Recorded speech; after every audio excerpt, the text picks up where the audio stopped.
an NHL Developmental Skill Coach today to talk to you and your kids about the things we need to be doing as coaches, parents, and kids to better develop through all ages of hockey. And again, this person's worked with NHL players, high-level teenage players, and we really have a great conversation with Sumeet Wareh. He's our guest today about the things that you can do or we should be thinking about as youth hockey people to really get our kids to where they need to be. So that's who our guest is today on Our Kids Play Hockey.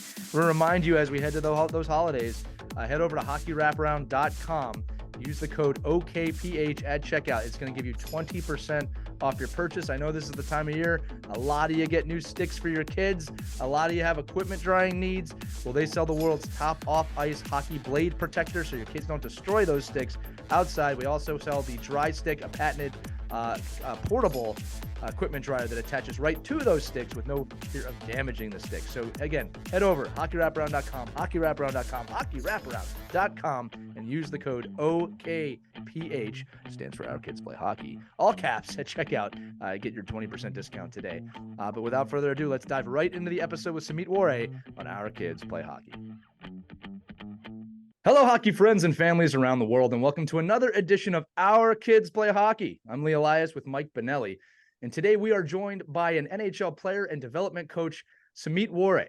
Sumeet is the player development consultant of choice for many of the NHL's best young prospects and has worked with skaters on several NHL teams, including, but not limited to, the New York Rangers, Columbus Blue Jackets, Dallas Stars, and the Buffalo Sabres. That list will continue to grow. Sumeet is also a certified skills and high performance coach and has coached at the world, professional, junior, and high-level youth levels. And his work has led him to become the founder of Lab 9 Player Development, which is a high-performance coaching and video analysis program for elite-level athletes. While Sumeet's hockey resume is very impressive and demands our attention, you're also going to find in this interview that his personal journey is very insightful and inspiring. Sumeet, welcome to Our Kids Play Hockey. Thank you so much, guys. I really appreciate you having me, and I'm excited to make an impact at your podcast and in the game. So thank you again. Well, Sumeet, I can already say you've done one of those things in terms of having an impact in the game, and I already know you're going to have one on the podcast. I love reading intros like that, not just from a qualification standpoint, but as a coach, as a parent, you just know you're going to uncover a lot of, gold in an episode like this. I do want to start with this. You actually have a very unique upbringing. You grew up in British Columbia. Your parents immigrated from India. Your father was a truck driver. And as you've said many times on interviews, he was gone for days at a time. So not the most ideal situation for hockey, but in spite of that, you started hockey at 2.5 years old. You also played other sports growing up. And I can tell from those interviews that I watched that your father had a major influence on you as a child. Can you tell us about that relationship a little bit and maybe some of the hardships that he went through that inspired you to work the way you have? Yeah, I think my dad was a really important piece. Elkford, BC was a pretty small town. It was a coal mining town, so there was only about 3,500 people there. Didn't have ice in the summer, so my dad preached a lot of. I did a lot of rollerblading as a kid. Especially in the summer. Yeah, we love that. Yeah, and he put me in different sports. He put me in Taekwondo, track and field. I did all the sports growing up. We had a basketball court, especially in a small town like BC. You get a pretty big yard, so you end up getting a whole driveway. And it was day and night. We'd be playing outside. And my dad was just a hard worker. He was a pretty hard-nosed guy, I would say. Worked for everything. And he really pushed me to focus on skating. That was like the biggest thing when I was at a young age. It was skating, and all the kids were skating in public, skating forwards, and I'd be skating backwards. Everyone's skating forwards on rollerblades during the summers, and I'm skating backwards. And so he loved the game, loved the Flames as well. Like that was his biggest I would say passion, watching, Theo Fleury and Pavel Bure. I think he really understood the game in a sense of skill and the importance of it at a young age for me. I had an older brother as well. And so he had my brother there. And then I think he took pieces that my brother didn't have and started working it on me as the younger child. And honestly, it made a really, really big impact for me. Definitely the work ethic piece, and just the passion, I think, came from my father. And he's still passionate about the game right now, but he still talks about me playing as a kid, and we would drive to Vancouver, pack the car and drive to Vancouver, go to tournaments, come back through blizzards, and it's pretty like inspiring. And I think it inspires me, for me to be a parent like my dad one day. So it was pretty cool, honestly. It's always amazing when you hear stories like that, how certain things imprint on us as coaches and players. And I love that you said, yeah, I was skating backwards and everybody else was skating forwards. And Mike can tell you too, one of the things we talk about is just fundamental skill sets, and how we are not focused on them like we used to be. And that there's other fun advanced skill sets now that kids that are fun, don't get me wrong, but they'll learn how to take a Michigan before they learn how to take a wrist shot. Right. And I think that, it's an important part of the puzzle of what you're saying right now, is that, like, he made me skate backwards. I remember hearing the stories about Gretzky's dad making him follow the play on a piece of paper it's a very well-known story now, but just kind of tracking the puck and these basic skill sets that I think too many people assume now that kids are just going to pick up. It's not the case. Yeah. No, I think that's, I mean, picking up those little things, I think now it's a lot of it's highlights. They look at the highlights, Right. and they don't watch the game as much as I think our generation did. When we were kids, we were watching the games hockey night in Canada, and I'm playing mini stick with my brother while the game is on. Right. And now you got kids on their phones, and then they're seeing the highlights, but they Right. don't see the intricacies of the game and the face-offs, the Darcy Tucker going over the bench trying to beat up Chris Neal, right? Like Right. that kind of stuff. It's funny. You're making me remember this. I remember talking about, this is both a compliment on how the game's evolved, but also supporting your point. When I was a teenager, the high skill, like the skill that everybody wanted, was Joe Sakic's wrist shot, because he Yes. had the best wrist shot. And that was like I got to find video of Joe Sakic's wrist shot. Nobody wants to see a wrist shot nowadays, right? We're all about the toe drag release and these advanced skills, but it's funny how the game's evolved. And again, I think this leads perfectly into my next question, because we got to strike a balance with all this. And we've commented and had guests on the show that talk about this fact that young athletes are probably more skilled than ever, but often lack the tactical awareness or those other aspects of the games needed to make it to higher levels. Now, in your work, you're training a lot of these extremely high level athletes.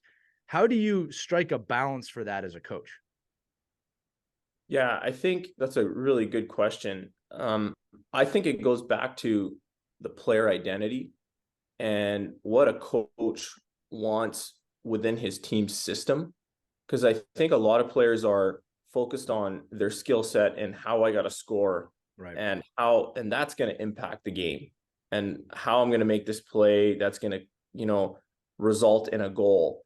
But I think now we have to start to teach players that things outside the goals, like checking, how hard you check the puck, what your positioning is like, where's your stick. Maybe you can develop into a really good penalty killer when you're a little bit older, that's reliable. I think those are the big things that I think that where you can find a balance is like, hey, like you might not have the toe drag release that Johnny has, but you got real good skating ability. Right. You're physical on the puck. You can strip the puck, and you got the IQ to make the pass. So I think those things need to be communicated to the players at a young age, that you don't need to be this type of player that's scoring goals, but you can make the impact for our team in a different way. And I think that's something that's needs to be shown.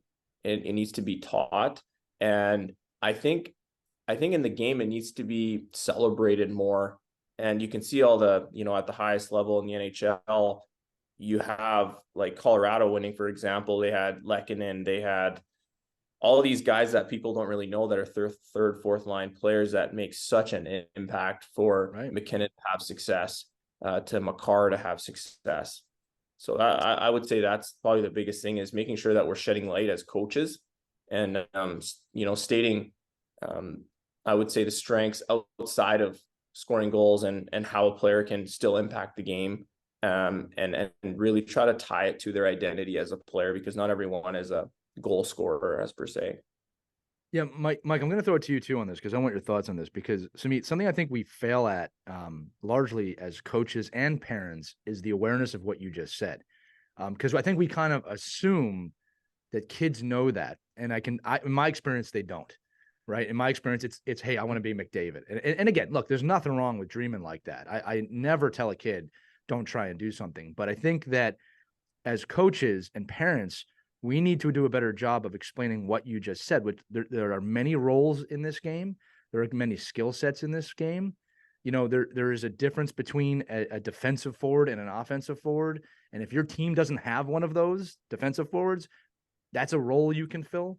And the more roles you can build within your repertoire, you'll start to realize which roles you succeed at, which I have a question about that later. And then B, you'll start to learn new roles. You'll see the game better.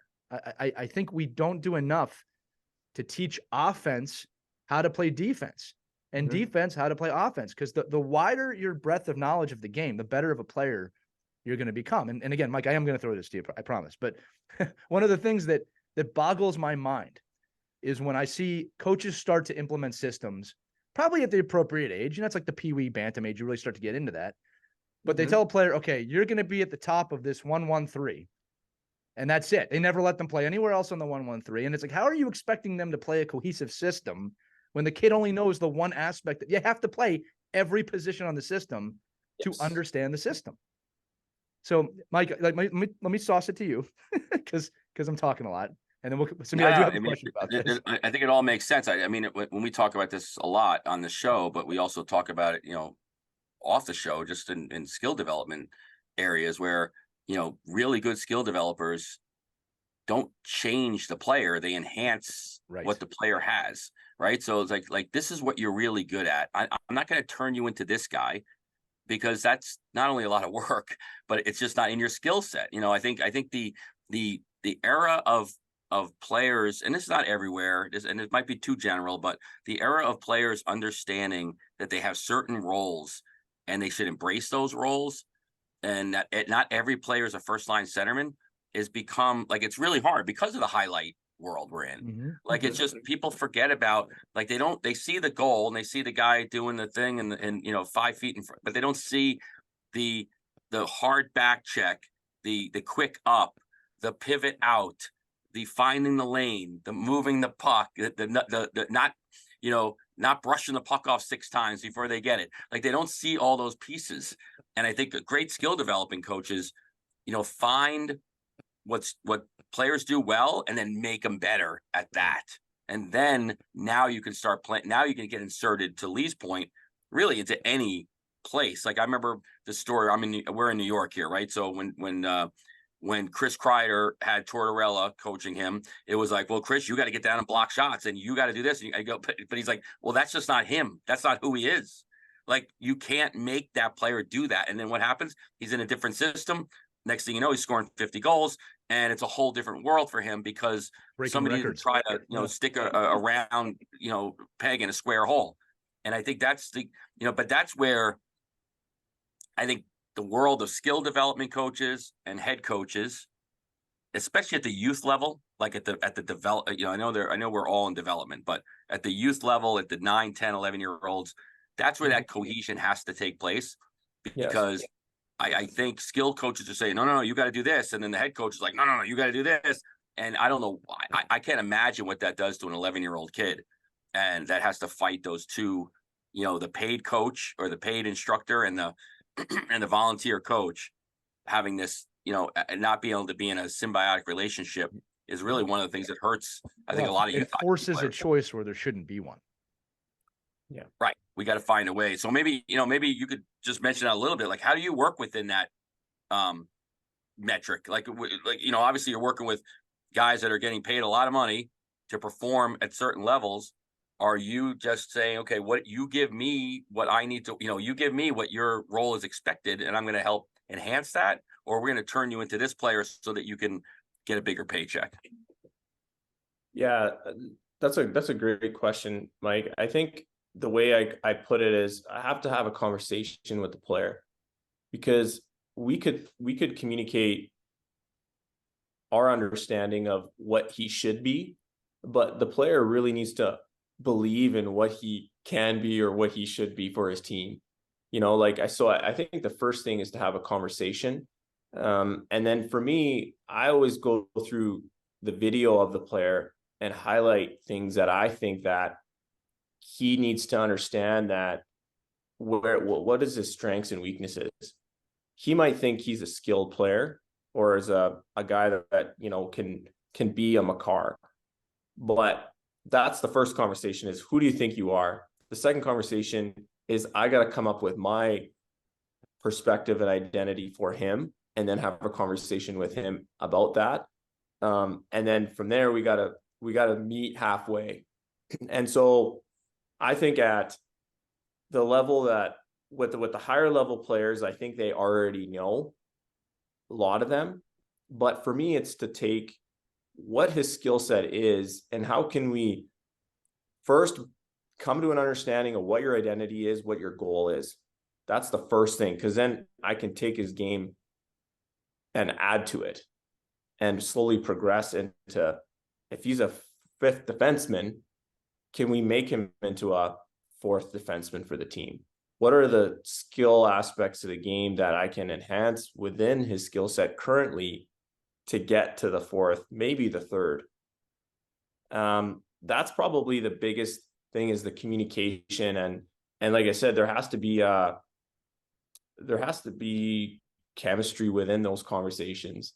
If he's thinking one thing and I'm thinking one thing, that's where it's like, I don't know if this is going to work.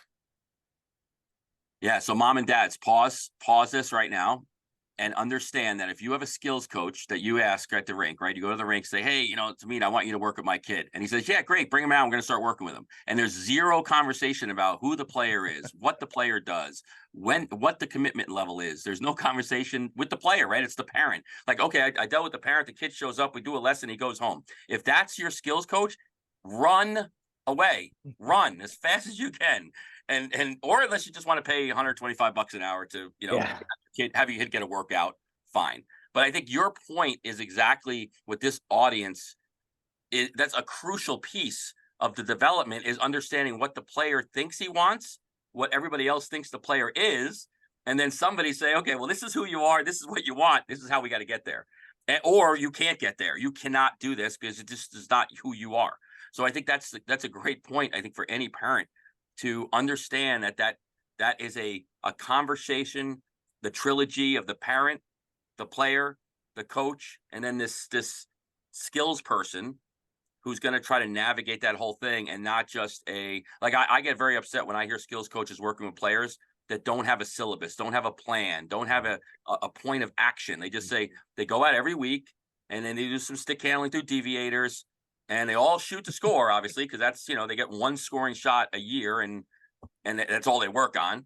And then I never see anybody dishing passes off, or looking plays, or recycling, or just finding other options. But I think that's a really cautionary tale, right, for parents, is that if you have a skills coach that doesn't have a conversation with you and your child and doesn't have a plan, it's very difficult for me to advocate for that person getting paid. Well, it just is. And I've been writing notes here, guys, and a few things. Number one, I wrote this down. Great skills coaches are paid to challenge you, not appease you, right? I think that could be across the board. That's not even limited to hockey. That could be a business coach. That could be a trumpet coach, right? They're trying to challenge you. And then also, Sumeet, you said this too. A large part of it is discovery, helping that player discover what they're good at. I'm going to speak a little bit from personal experience, because I haven't thought about this in a while. When I got a skills coach, when I was a little older in my teenage years, that coach, his name was Stefan, challenged me heavily. And he was very upfront of, you're not good at this. You're not going to get the shot where you want it in time for college. Like, we can get that a little bit better, but we discovered you are really good at faceoffs, right? So we worked on that. We realized that I had a playmaking ability that was so raw, but I could see the path. And again, I'm not bragging. I'm saying I didn't realize a lot of this because I was a teenager. I wanted to be Joe Sakic, right? I wanted to be Eric Lindros. I'm not 6'5", it turns out. But you start to discover these things. So we worked on my playmaking ability, my face-off ability, several other things. But that is how I got recruited, because colleges at the time were looking for players that could do that. And guess what? There were not many of them, right? So I benefited greatly from being challenged, that discovery process, and also being told, stop trying to be this player, right? Now, and I should also say, it was communicated to me in a way that like I understood. He met me where I'm at. And Sumeet, I imagine that is a huge part of this process of being able to meet these players where they're at, because if they don't agree with you, they don't agree with you, right? It's helping them to understand that. Yeah, I think that's the biggest thing for me is you have to be on the same page, and I still am a firm believer that all skills should be worked on at a young age. Like, I think that when you're working with a skills coach, I think it's important to have a skating coach as well. Right. And I know the game's expensive, and you can always go into group sessions. Like, I know people in Calgary up here and Northern Alberta have, their skating coach, but they do group skating. And I think that's like a really key piece, because that to me is like an important piece to add skill. So yeah, like at a young age, you want to work at your strengths and build on your weaknesses, but at the same time, just making sure that you're doing things overall. But the overall skill development has to tie to like the game system. Like, I think that's a really important piece that needs to be like just I would say practiced more. Like, what skills are we doing and how does it relate to a system, I think, is what will progress a player quicker. That's a great statement. That really is. I actually have not heard it said like that before. And I think that skill development has become so individualistic about giving my son or my daughter the best advantage. You're making a great point. When you get to the elite levels, skill's important, but everyone's got it, right? It's can I put you into this system effectively, and can you adapt to that effectively? That's a tremendous point. Yeah, like I give you an example, like on a forecheck, right? Like you teach the kids to go hard on the forecheck, but where's their stick position? What are the routes that they're going to face at the next level? Everything's the same, right? Like, everything is the same. And I think that's important to teach that to the young kids, right? Like, what are the routes for a forecheck system? Where should your feet be? Where should your hands be? Where's your recovery point? Like, I'm having like flashbacks of every conversation every weekend. Because like, your point is like, you're saying, okay, yes, you're working hard. Yes, you're the first guy on the puck. I get it. You're busting your ass, but your stick is not in a lane to help you, and you're getting beat because of this. Or like, right. I deal with a lot with defensemen, and just taking ice first instead of like, I'm not a big read and react fan. I'm like, no, you react and let the player read you. Like, you take your ice, you establish where you want to go, and then make that player go somewhere else. And those are the little nuanced things that doesn't take skill. It takes using the skill you have and then working within a system. And the best players that last the longest are the ones that kind of find the area of saying, okay, this is what I'm good at. Here's how I'm going to establish zone coverage. Here's how I'm going to dictate where players come against me. And then I can maximize, instead of being the guy, like we all see those players, right, that go through tryouts and like, oh my God, look at this kid. He went through 3 cones in 6 seconds, and he can stick handle backwards, and he can do flips, and he can spinorama. But he didn't go anywhere. Like, what did he do? There was no end result. So I think that is a perfect point of when a parent says, well, why didn't my kid make the team? He was the best player at tryouts, and he did this, this, and this. Well, because he can't play within a structured system. He'll be a great adult league player someday. He'll be the player you see in adults and like, my God, what Division I college did that guy play at? And like, he didn't play anywhere because there's no hitting, there's no system, there's no forecheck, there's no back check. So he's able to do all these kind of things that we love about seeing really high skilled players.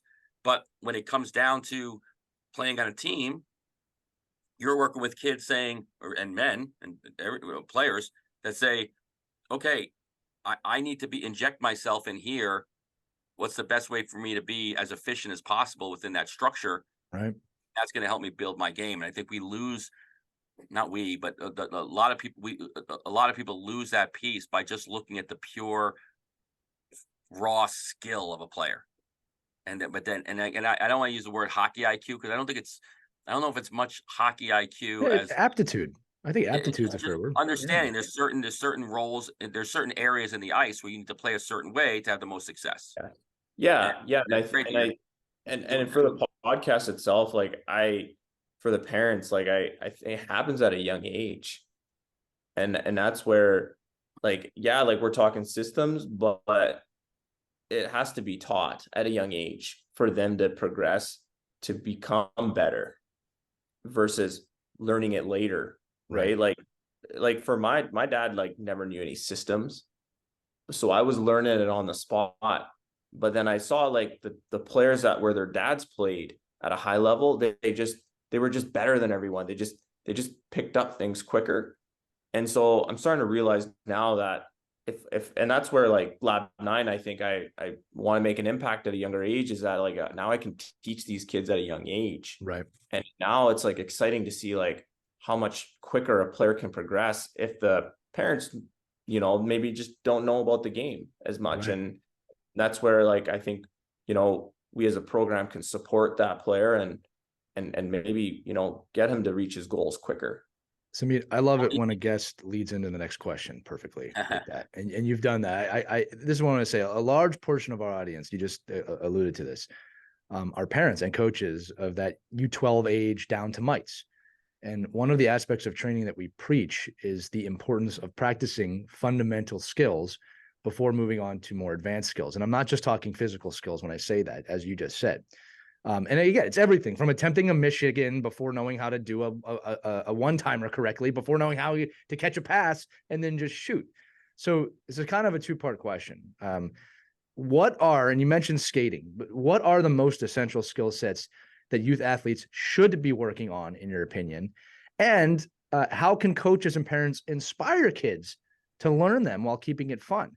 Because I think we also lose a lot of kids during drills because they're not crafted well, right? Or they're not explained well. It's, okay, do this, this, and this, because I want to work on our forecheck, but they don't actually say that. They just go do this, this, and this. And naturally kids just do this, this, and this with no understanding of why. Yeah, that's again, a really good question that I'd love to answer. I think the first thing I think is to play multiple sports.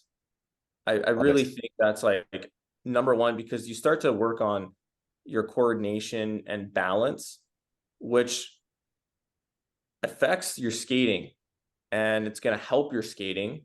So that's the number one thing in terms of skill development. I think is like the base has to be started at not just skating. Yeah, power skating is great, and I hear a lot of like, news articles of like, oh, like you just need to be on the ice a lot. Like, yeah, you got to be on the ice, but at the same time, like a lot of these players that are on the ice are really good athletes. So I think playing multiple sports, having a real good importance or plan on skating and learning your edge control, ability to transfer weight, I think is one thing. So a lot of players will go into skating, but then their weight shift and weight transfer isn't there. And so I think those two things are really important. Handling the puck on and off the ice. But then again, you got lacrosse, which I think is great for puck control. Basketball, handling a ball, those kind of things I think are going to help your hands. And so at the young age, I think you can do those different sports to enhance your puck skills, your skating skills. And then like for a young kid, I think games are great and showing video, but then turning it into a game. I think like small area games are great. Because I've learned that younger kids they go so fast. And so if you can start to I would say turn it into a game and show, like I said, I'm a firm believer on showing some video, because at a young age, they see an NHL player do something. I think they can process it quicker and actually start to want to do it that way, and really try to impress the coach as well. And so I think the NHL is like a really, really good way for players to be inspired, the younger players, because they're looking at McDavid do it, and they're like, oh, okay, I can do it, or I want to do it. You know, Sumeet, what's funny about what you're saying is that 40 years ago, you know, the idea of video review was almost scoffed at. It was actually Roger Nielsen, famous coach, that brought that into the foray. But before him, it was like, I don't want to watch the video. Now, fast forward to today, every child, every one of them is trained to watch video, right? Because of the amount of screens that they have.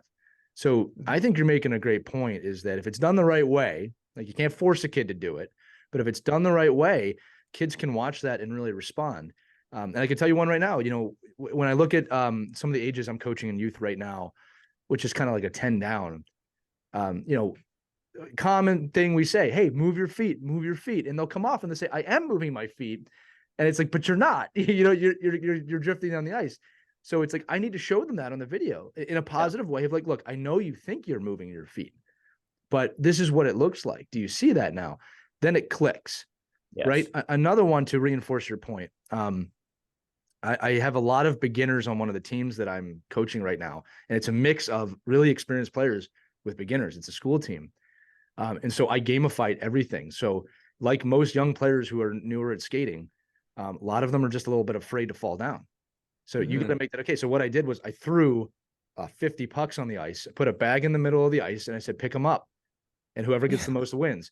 They didn't care at all about falling after that. And really, the improvement after the one drill was pretty dramatic, right? Just by making it fun, right? Yeah. Can't get lost in, let me tell you the mechanics of bending down and standing up. No, there's some creativity here. You have to let kids know. As you said, playing other sports, letting them figure it out. I have found one of the best teachers from a creative standpoint for skating is to let your kids go to public session and don't, you know, get off their back. They'll figure it out, right? Kids do that. I imagine there's an aura of creativity in your work too, right? You got to let these players figure things out on their own sometimes, right? Yeah. I think like you can't be micromanaging their game. I think like you can give them little tidbits of what you think that they can improve on, but I think when it all comes down to it, you have to add some creativity to your practice. And even for you as in the podcast, you want creativity in it. It unpredictability sometimes is fun.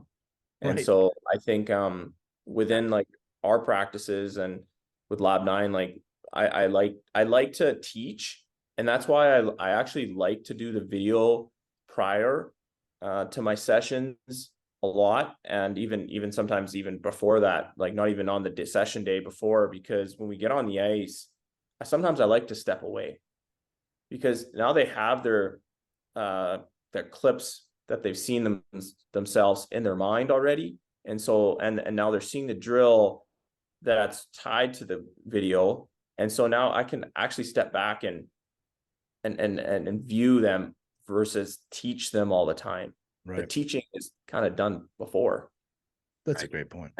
And I think that's a huge focus on, I know Hockey Canada, but USA Hockey for sure is that constraint-based learning environment that, because the kids, you put the 5 cones out there and they do it, and then you take one cone away, and then they do something different. I go, why would you do something different? Well, the cone wasn't there, or that was, I thought, like, why would I do that again? Like, well, you got to read and react to the situation. But I think, the creativity part is important, but also the ability to think and understand the game. Like I talk to coaches probably sometimes too much about their small area games. They're like, well, why are you doing the small area game? Like, what's the point of it? Like, do the kids know what the point of it is? And do they know what the result you want out of it? Like, it can't just play 3-on-3 cross ice and think you're going to get better.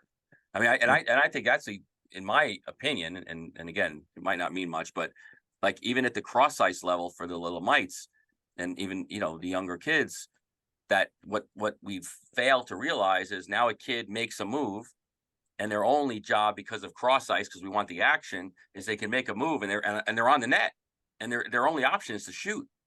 And instead of looking up ice and seeing, like, all of a sudden they get to a place where they've got to see the ice, and we wonder why our kids have no vision outside of the 10-foot radius, is because we've been teaching them for 3 years that once you make a move on a kid, you're there to shoot. You can try to score, but that's not the game of hockey. The game of hockey exists 200 feet down the ice, and I think that's a really fine piece to start teaching kids, that it's not all about making a play and then scoring a goal. It's about making a play, making a play, making a play, getting in the zone, defending. So I think that's where coaches like yourself, it's a great that you're not only showing video, but then you're letting the kids go in there and then explore what that video meant to them. Like, I'm not going to tell you need to go here. You just got to say, well, listen, remember when we watched this, and this is where players went and they got open? Well, you didn't do this, and that's why it resulted in this. And that's it. And to Lee's point, this is where our kids are. This is why they love playing video games, right? Because they can make a mistake, they get killed, and then they come back again, and then they make a mistake and they get killed and they come back again, and they continue. Yep. Mike, you got to say respawn if you want to keep the kids listening. Oh, respawn, yeah, respawn. There you go. I just make sure we're being accurate here for our audience. Go ahead. You respawn, and I don't know if coaches allow players to respawn enough. That's listen. That's a great quote right there. I'm going to write that one down. Yeah, take that one. But I just don't think. I think that we say we want you to be creative, then you make a creative move and it's wrong, and then you sit the kid. I'm like, well, no, you respawn. You can do it again, and make the same and do it, and make the mistake again. And I hope that I often use the term with the parents, like, either they're going to get it or they're not. And if they're not, they're not. I don't know what to tell you. They're just not going to get it. So if you just continue to make the same mistake over and over again, and the only way for me to fix that mistake is to joystick you into not making it, and you're not doing it on your own, at some point that ends for the player. And it might be next month, it might be next year. Unfortunately, it might be when they're 18 and they've run out of joystick coaching, and all of a sudden they're at a place where they got to think by themselves, and then it's over. So I think it's just a matter of, what can we do at the earliest ages to allow that player to not only feel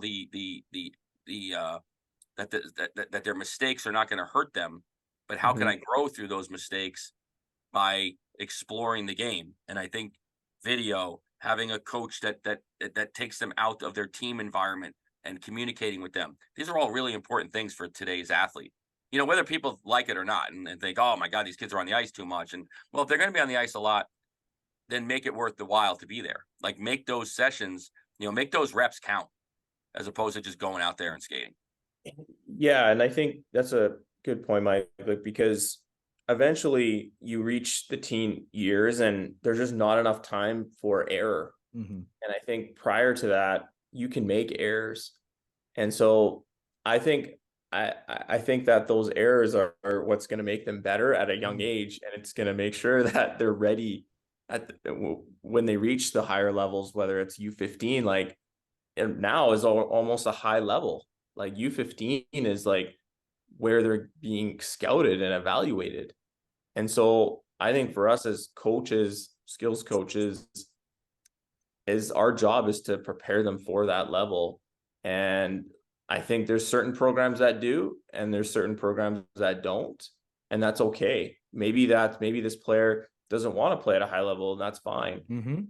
But I still think that there should be programs that are allowing a player that wants to get to the high level a clear pathway. So here's another thing. I'm writing down a lot of notes. You're making me think. One of the things I see at the youth level, and keeping in mind too, 90 to 95% of coaches at the youth level are probably parents, right? Nothing wrong with that. I love the volunteer aspect of that. The game does not exist without that level of volunteering. Right. But one of the things that I've noticed, and I got to preface this, I'm guilty of this from time to time too, right? And I'm saying that because this is incredibly hard not to do, is that when I'm on a bench with kids, I got to remind myself, I'm not here to do play-by-play for them on the ice. And I hear this all the time. Skate here, pass it there, go over there, do it. We're telling them what to do almost too much, right? And so I always kind of remind myself, they don't need play-by-play. Need to be coaching the kids on the bench. So I always remind myself, the kids that are sitting there that can actually hear what I'm saying, need to talk to them a little bit more and maybe use what's going on in the ice as an example. This was good. This was bad. Here's why. Right. And then when I am looking at the ice, and I've seen this happen in Might a lot, which is always funny. A coach will be yelling at a kid to do something, and the kid will just stop and turn and look at the bench because an adult is yelling, and then the puck just goes right by them. Right. So just kind of reinforcing your point. We need to do almost no play-by-play during these games. And again, this goes all the way up farther than just, really young kids. As a coach, I need to observe, allow them to make the mistakes, and let them learn from the mistakes. If a kid is playing in the fear of coach is telling me what to do, I need to do that, I mean, we are destined them to fail because there'll be no creativity. There'll just be fear, right? So I quickly love your thoughts on that. And again, less play-by-play. And I'll tell you this, as a parent, it's really hard because you want the kids to do well. You want them to learn. But at some point, there's like a cliff you go over where you're not teaching, you're telling, right? Yeah. And you're playing a video game. You're trying to control everybody. That's not conducive for learning. Yeah, no, I think there's a fine line with that statement, because I think we have to give them feedback so they improve. Sure. Yeah. But I think it goes back down to the importance of practice. And so what are you working on during the week, at this phase of the development, for whether it's mites or, U9, there has to be, it goes back to a plan, whether it could be shooting, right? Like the shot that he took. Well, you can speak about how he shot that puck when he comes back off the bench. The way I was taught, just some of the mentors I've been around, like really good coaches, is there's telling, but then there's teaching. And so there needs to be you have to find a balance. There's times where I think you have to let them go. But for us as coaches, I think it's important to give them some feedback at certain times. If they're frustrated, we have to read that. We have to just let them be, and pick the right times to give the feedback points. So to answer the question, I think that's the art of coaching, is understanding when to give the feedback and when shouldn't you give the feedback. So I think that's where you got to find a balance. And again, it goes down to what's your identity as a coach, right? And how are you coaching your players, and what works, what doesn't, and getting to know your players more. But I think that if you practice before those games, I think you can really take a step back and let them just go play, and you can observe versus always trying to tell them what to do. I think practices are the spots to really allow yourself to teach them more and let the games kind of be their test. No, I'm definitely one of those play-by-play coaches. There's no doubt about it. Like on the bench, but I'm not yelling across the ice. I'm on the bench, like in the play-by-play is just coming out of my mouth. Like I'm like, oh, move it there. Okay, you got it. Oh, see what he did there. See what Ryan did there. Oh, he's moving the puck. Oh, you got to back check. You got to back check hard. You got to get here. So I think it's like, to me, like that's just my animation as a coach. Like I can't just sit there. He drives the same way, just so you know, Sumeet. He's definitely like that. That's the West Side Highway. But I think it's but I'm just like it's hard. It would be hard for me not to play the game to the kids on the bench. Like I personally like it. Now maybe the kids don't like it, but I just want to give them the feedback, and not negative. It's not always negative either, by the way. I'm like, oh man, did you see that pass right there? That's exactly what we need. That first step pass. We need more of that. And sometimes it's strategic, right? It's a way to critique a kid about what he did 5 minutes ago that you didn't scream at him on the ice about. Like, you're just like, oh, well, that's a positive play. Let's reinforce that play. And I think, but that's your point. And I've seen it at the 18U and the 16U level, coaches screaming, the centerman gets up, looks around, the puck drops, boom, game over. Like, I'm like, no. Like we just got to let, there's certain aspects of the game that just need to get played. And I think depending on what level you're at, the frustrating thing for a person like me is at the youth level, we don't get that 15 hours of practice ice to work on all the nuances of the game. Like we get like 40 minutes twice a week. So you have to be so like really ultra fine tuned about how you're going to run your practice, but you must add in off video, other educational pieces, if in fact you want to be in a place where the kids can just go play. If you're going to meet them 40 minutes twice a week, that will not, it's just impossible to get there. Right. Yeah. You know, and I think because of hockey, the kids aren't exploring on their own. Like they're not like basketball. You can literally go play anywhere at any time. And it's not there's nobody in my neighborhood doesn't have a basketball hoop in their driveway. No one. Even the 90-year-old woman down the street still has a basketball hoop. So everybody, so that's easy for players, right? But what can we do as coaches in the ice hockey world to stimulate that activity and really fast track it? Going to a Lab 9 type of place is a way that those players can get that extra training, because we just don't have the time in the day, whether you're a paid coach or not. You don't have the time in the day to be able to give the kids all those other reps that they really need and the intellectual reps that we want them to have. You can't just yell at them for 40 minutes in practice. Yeah. So yeah, really good point. Not a question, just a comment. Well, that's okay. That's the way the show goes. So one of the things I've noticed, kind of building on what Mike is saying, when researching you, it's very hard to not find a picture of you kind of with an iPad or some form of technology teaching the players that you're working with. So I'd love to dive a little bit into Lab 9 and kind of how you utilize that technology. You talked a little bit before about, hey, we do video prior to the session, but how have you utilized technology to kind of really help those athletes, maybe on the ice, off the ice, and so on and so forth? Excuse me. It depends. So usually a player that I work with during a season, I'll give you an example, is usually we have a frequency rate of how many games we're going to do. And so I break down the game to every piece that a player's performing during his shifts. So if he plays 20 minutes, I'm tracking his touches, his shots, his shot generation. I even track when he's forechecking, and pretty much what a video coach at the professional level does 5-on-5 for a hockey team, I do for a player. And so from there, I come up with feedback points, and those feedback points are distributed to the player during the season, depending on the frequency. And in the background, I'm building a skill development plan as well. And so I'm saving all the clips that I believe that is tied to a skill where I feel that he either needs to develop more, or it's something that he does really, really well. And so by the end of the season, I have a portfolio built for this player, which I have to build a presentation. And that's where, going back to what Mike was saying, is a conversation of what's your identity? What are we going to work on this summer? And so it just depends on, I guess, which aspect. But during the whole season, they're getting their feedback. And then when we're on the ice at the end of the season, everything that's communicated throughout the season, it's tied to the drills that we're going to do. And from those drills, the video analysis that the player receives on the ice, he's able to tie it back to what he's done in the past.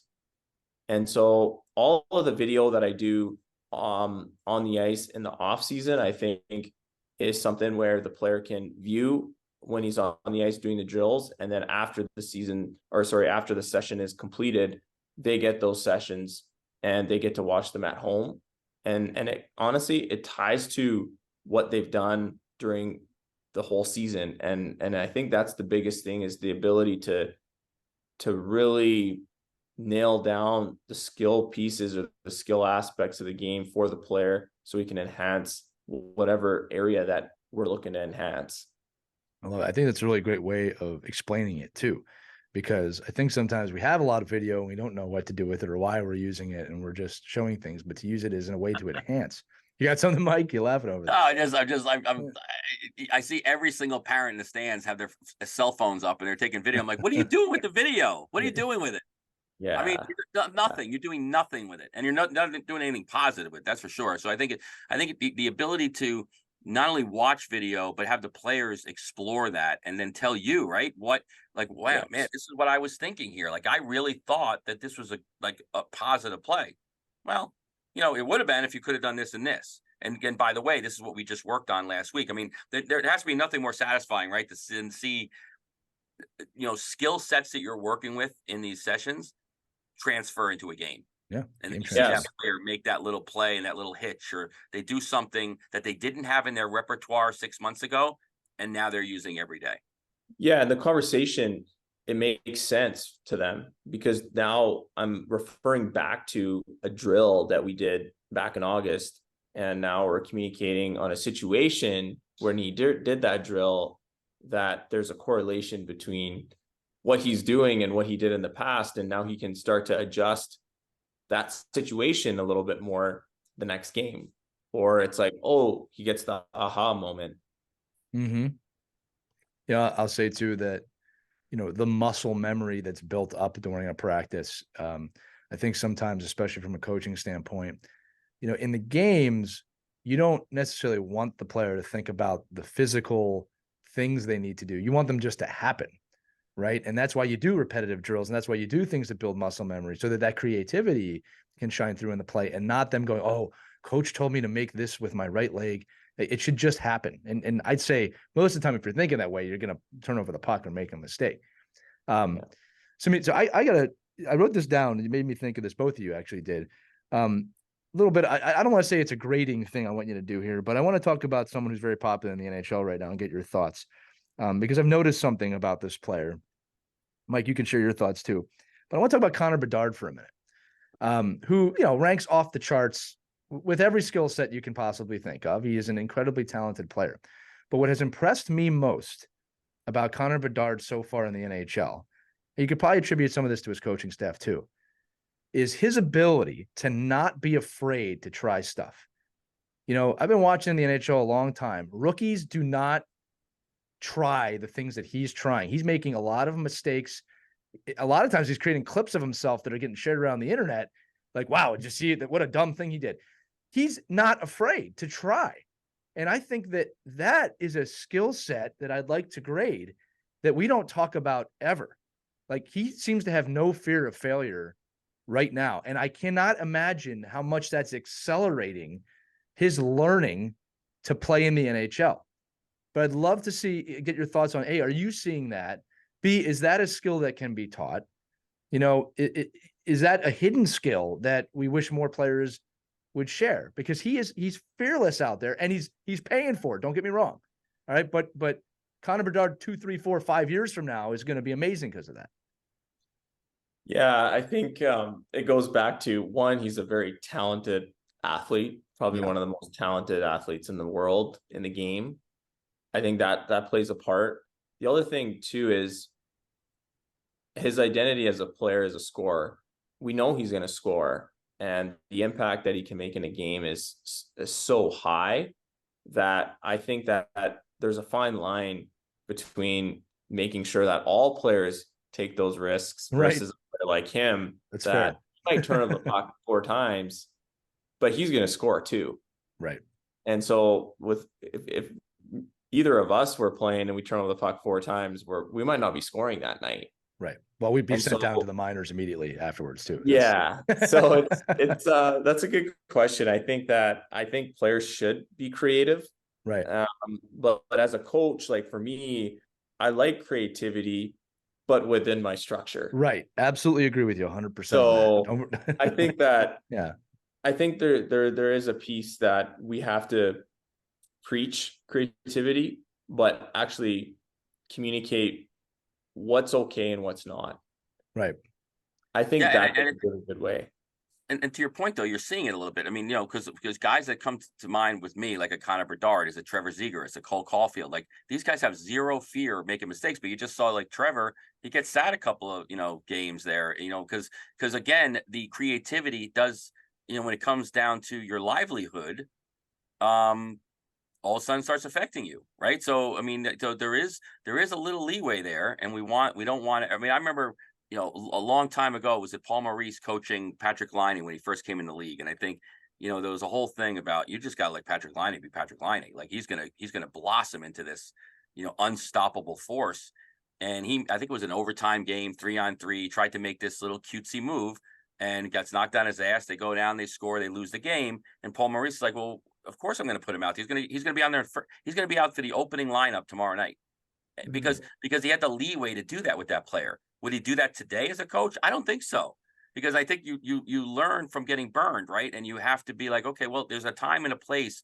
Like Connor Bedard has a lot of leeway right now because the ramp for him is really long. Like nobody's expecting the Blackhawks to go win a Stanley Cup this year. Exactly. It's another good point. So, you know, so if he was on, I don't know, you know, if he was on, you know, look at Edmonton. I mean, do you think, can those guys be as creative as they want to be right now? No, they got to play structured, tight, disciplined hockey, boring hockey, you know, some people would say, right? Yeah, I mean, you're right. When you don't have a Hughes kid on your team, can you play as dynamic and open hockey? No, you got to play, you know, it's like more structured. We should mention we're recording this in mid-November and Edmonton is in hell. We should say that right now. With two of the best players in the whole world. Agreed. Like, I mean, so you know, but again, all of a sudden that stifles their ability to be a little bit more creative because they got to be a little more structured. Well, I think what we're talking about is understanding the environment as a coach. Right. Like I remember, look, let's use Ovechkin as an example. I remember when he started in the league, and don't get me wrong, he started with a bang, but I believe Hanlon was his first coach. And I'm not criticizing him as a coach, but Ovechkin seemed largely held back, right, in terms of his offensive production until Boudreau came in. And Boudreau really opened up the system for Ovechkin to become the ultimate offenseman, but they didn't win. Right. And when you see Barry Trotz come in, he transformed again. So into somewhat of a defensive player. Now Trotz is gone and he's back to not being that. And I mean, that's his whole career I just went through. But I think that, and what I'm uncovering from that question I asked is the environment has to be understood.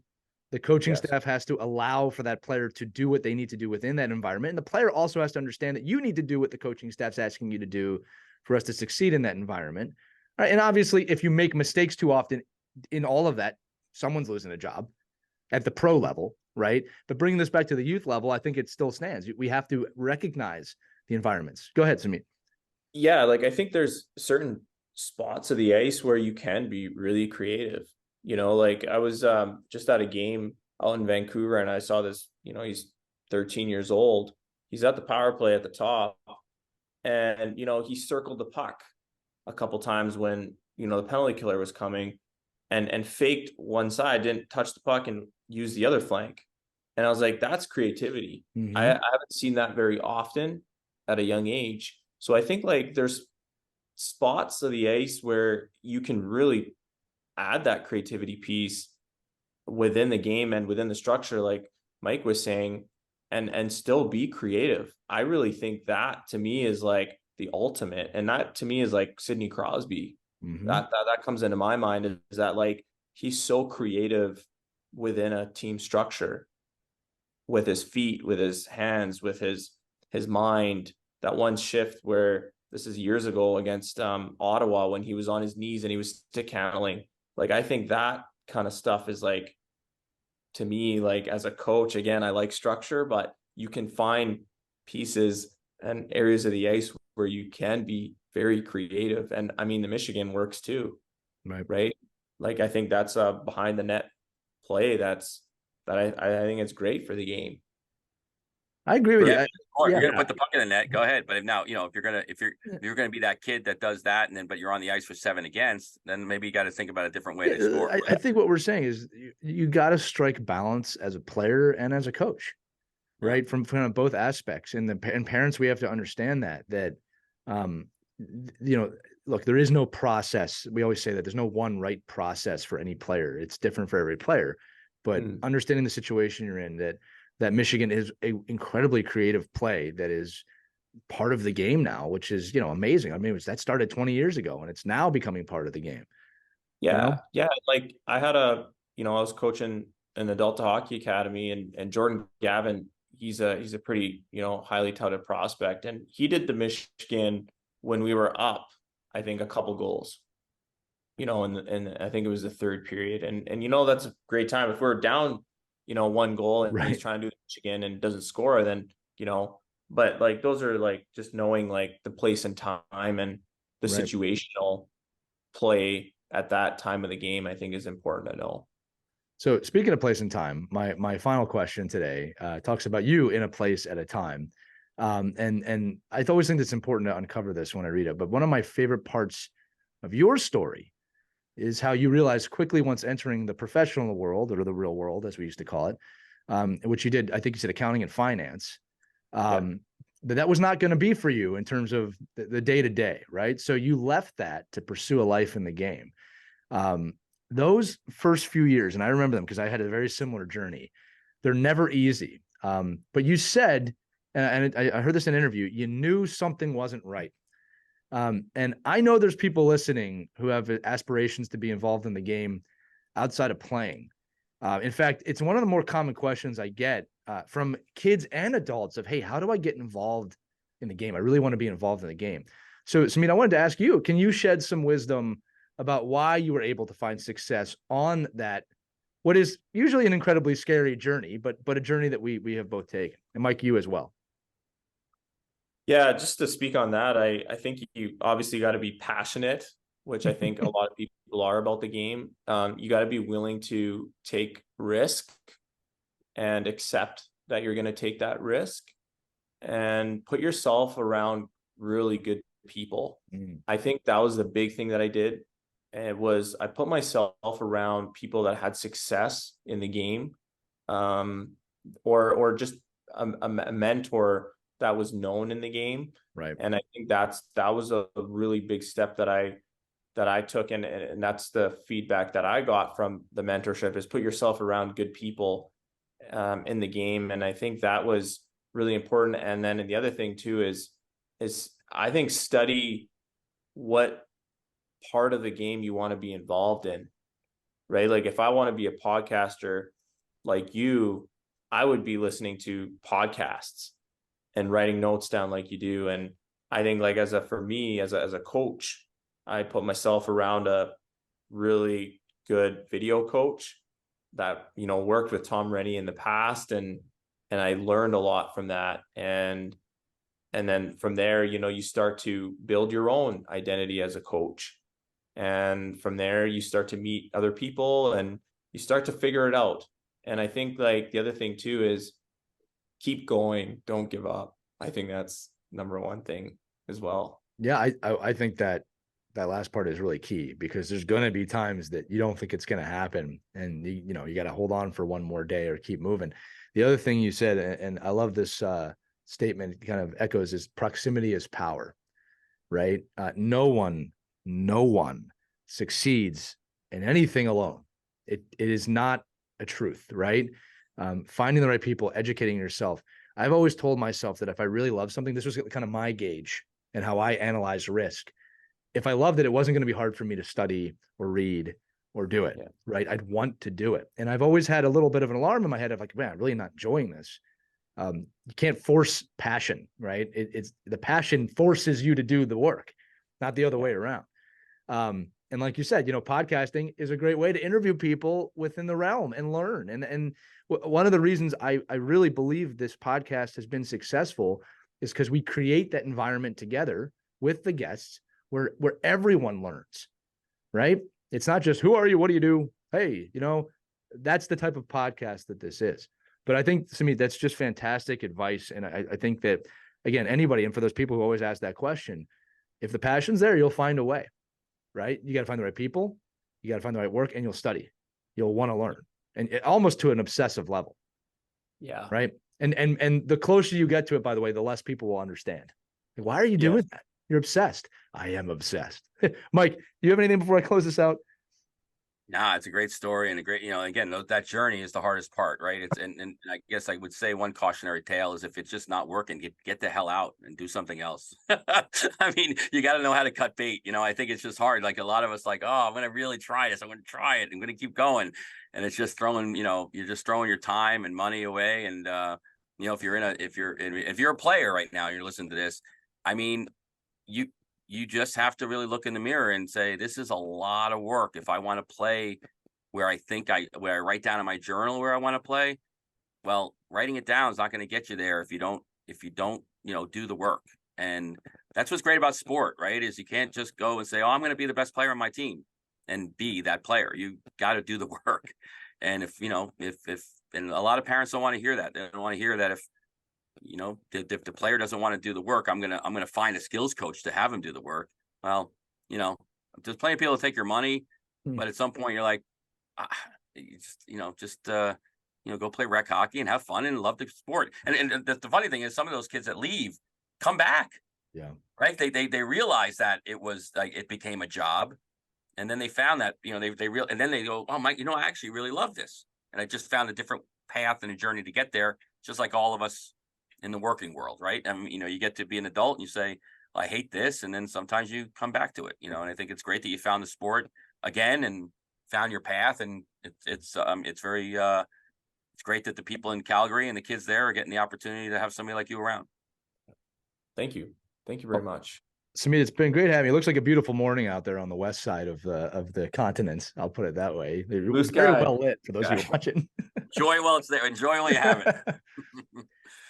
If you guys want more info on Sumeet, obviously look him up, but you can look him for Lab 9. That's LAB, the number 9 INE online. Lots of videos there, but learn more about this man. Let's celebrate this man and what he's accomplished, not just on his own, but what he's taught us today about expanding how we can become better coaches, better parents, better players, right? Because that's really what it's all about, right? Is pushing forward the knowledge base of hockey and not letting it just sit where it is. But Sumeet, you've been been a wonderful guest. Loved having you on today. Any final words before we close this out? No, I really appreciate you guys having me. Just, you know, to the players out there that are, you know, wanting to, you know, take that step and try to get to their dream. Like I put myself out there as a coach to help you get there, and you know, I'm more than happy to help those players and parents reach their goals. I'm really passionate, and I really appreciate you having me on this podcast. Thank you, Lee and Mike. Appreciate it. Appreciate having you too, brother. And again, that's going to do it for this edition of Our Kids Play Hockey. Remember, all the episodes are available wherever you listen to podcasts. Also, check out our website, ourkidsplayhockey.com. And if you want to join the conversation online, every single day we get new people into our Facebook group, Our Kids Play Hockey. You have to answer a couple yes or no questions to get in, but the conversation continues. You can give us episode ideas. You can ask questions of the host or other people in the group. So check that out on Facebook. But for Mike, I'm Lee. This has been a great interview with Sumeet Wareh. We'll see you next time on Our Kids Play Hockey. Take care, everybody. We hope you enjoyed this edition of Our Kids Play Hockey. Make sure to like and subscribe right now if you found value wherever you're listening, whether it's a podcast network, a social media network, or our website, ourkidsplayhockey.com. Also, make sure to check out our children's book, When Hockey Stops, at whenhockeystops.com. It's a book that helps children deal with adversity in the game and in life. We're very proud of it. But thanks so much for listening to this edition of Our Kids Play Hockey, and we'll see you on the next episode.